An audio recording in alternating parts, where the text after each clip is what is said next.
మీకు కూడా ఇలా రౌండ్గా రెడ్గా ప్యాచెస్ వచ్చాయా? రాగానే ఒక మెడికల్ షాప్కి వెళ్ళిపోయి ఏదైనా ర్యాండమ్ క్రీమ్ తెచ్చుకొని అప్లై చేయగానే తగ్గిపోయి అది ఆపేగానే డబల్ అయిపోయిందా? సో ఇలా ఉంటే కనుక అది ఫంగల్ ఇన్ఫెక్షన్ అవ్వచ్చు. దాన్ని టీనియా అంటాం. ఇది బాడీలో ఎక్కడైనా రావచ్చు. ఇది వచ్చినప్పుడు ప్యాచెస్ కొంచెం రెడ్ కలర్లో ఉండి ప్యాచెస్ మీద స్కేలింగ్ అంటే పొట్టు రాలినట్టు కూడా వచ్చి బాగా ఇచ్చింగ్ వస్తూ ఉంటుంది. ఇది యూజువల్గా స్వెట్టింగ్ వల్ల, హ్యూమిడ్ క్లైమేట్స్లో ఉండడం వల్ల, తడి బట్టలు ఎక్కువ ఉంచుకోవడం వల్ల వస్తూ ఉంటుంది. దానికోసం మనం డ్రైగా ఉండేలాగా చూసుకోవాలి. బట్టలు కూడా హాట్ వాటర్లో వాష్ చేసి సన్ డ్రై చేయండి.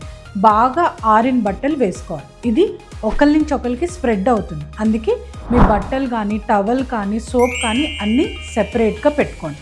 దీనికి డర్మటాలజిస్ట్ రికమెండ్ చేసిన స్పెసిఫిక్ కోర్స్ అనేది యూజ్ చేయాలి. కొంతమందికి క్రీమ్స్తో తగ్గిపోవచ్చు, ఎక్కువ ఉండే వాళ్ళకి టాబ్లెట్స్ కూడా వేసుకోవాల్సి వస్తుంది.